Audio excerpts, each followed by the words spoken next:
Hey everybody, I've got a quick video for you, or it should be relatively quick. I'm going to be doing some work on the layout and I kind of wanted to share it with you. So this is the big stainless steel bridge that goes across the layout in the main room here. Everybody knows about it.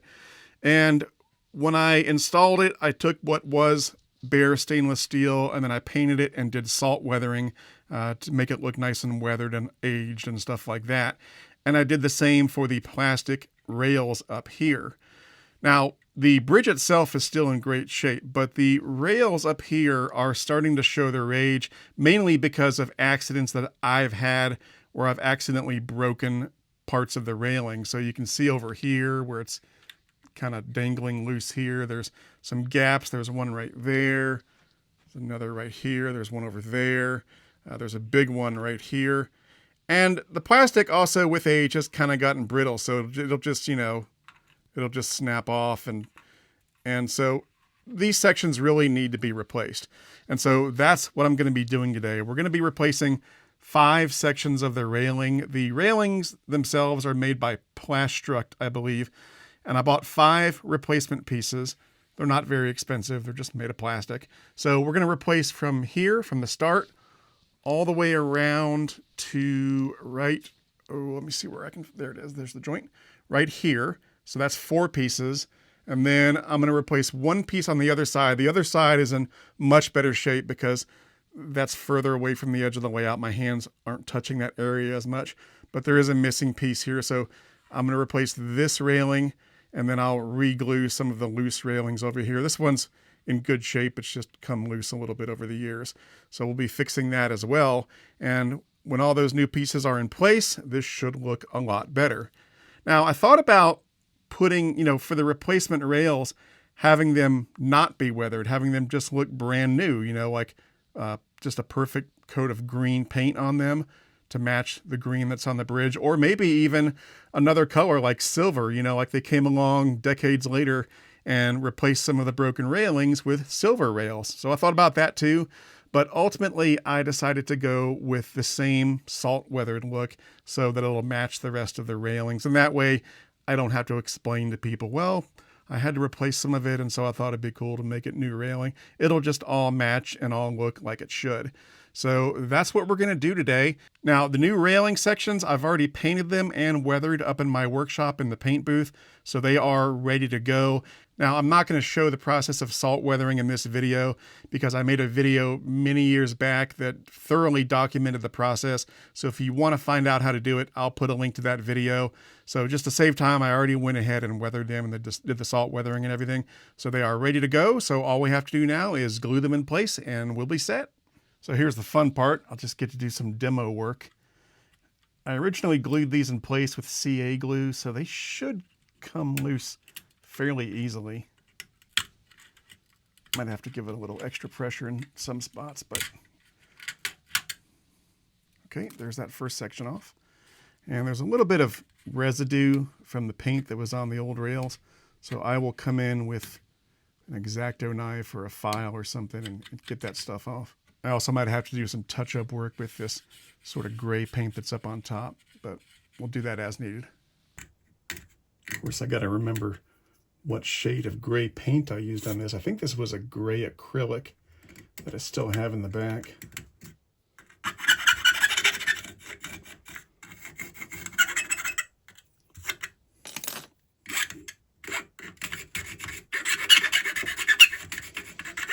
And the deck and these beams underneath are all made of wood, so I got to be careful with that.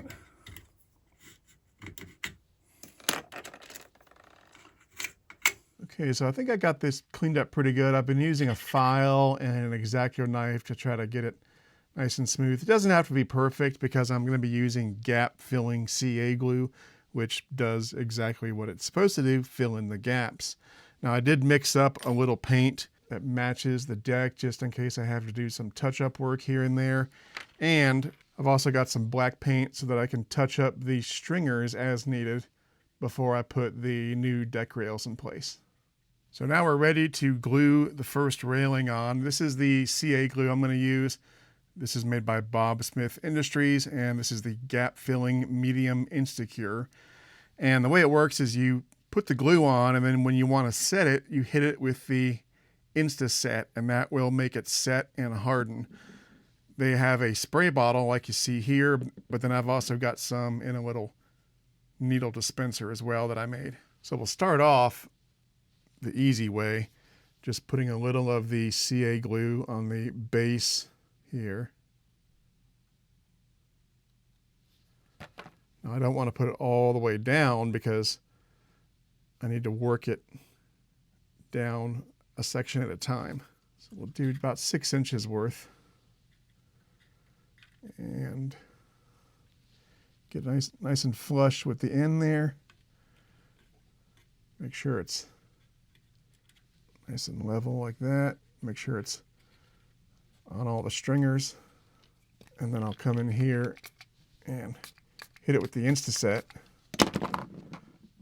And that will help it set really fast. And there's kind of an art to this. You just have to sort of, if you've never worked with CA glue or done something like this, there's just sort of an art to it. You gotta hold it with all your hands and with all your fingers, sorry, and just sort of get it fixed in place.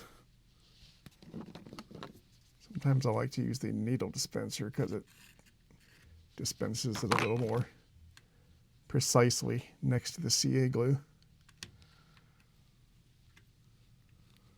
All right, so I've got it glued down to about here, and the rest of this needs to be glued down. So I'm just going to keep going, working my way down. Now, once I've got it initially glued in place down here, what I do is I use a little brush and I'll put some CA glue on the brush, and then I'll work it in there. And I just do a couple of these at a time. Don't want to go too fast. You want to make sure you get each stringer secured to the rail.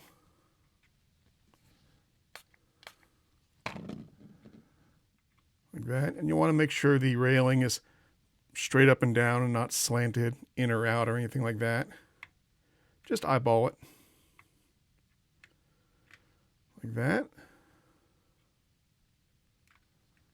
And I'm just going to keep on going. Okay, so at this point, I've got 2 of the new sections of railing in place. There's where I'm currently at. So that's 4 feet of new railing. Each section is 24 inches long.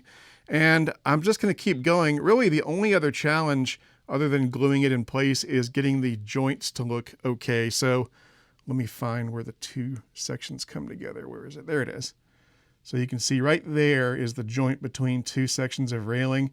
And it looks pretty good. I mean, it's rarely going to look perfect, but as long as it looks good enough, nobody's going to notice. I mean, even I had to search for it for a couple seconds, but that's about it. And so I'm just going to keep going with the additional sections until I'm done. Okay, and just like that, everything is done. All 5 of the new railing pieces are in place, and it's looking pretty good. Now, in actuality, it took me 2 or 3 days to do all the work, just working for, 30 minutes here and there. But yeah, I'm pretty happy. Now, is it perfect? No. If you look really closely, there are some flaws here and there, but most people are never going to notice that. It's always like that when you have a layout or any piece of art that you make, any creation that you make. You as the creator always notice the flaws, but people who come to visit it, or look at it themselves, they're never going to see the mistakes. So yeah, I know where the flaws are, but I bet you guys watching this on the video are probably saying, yeah, that looks great. I don't see any flaws, but they're there. So that just goes to show you nothing's perfect. Nobody's perfect.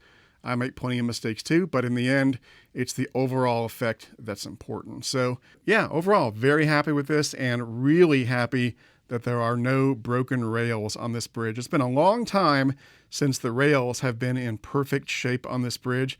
It's like it's brand new all over again. Anyway, let me know what you think in the comments below. That's going to do it for now. I'm Eric Siegel. Thanks for watching. Stay safe, and I'll see you next time.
To discuss this model and any other O-Gauge trains, check out the O-Gauge Railroading online forum at ogrforum.ogaugerr.com.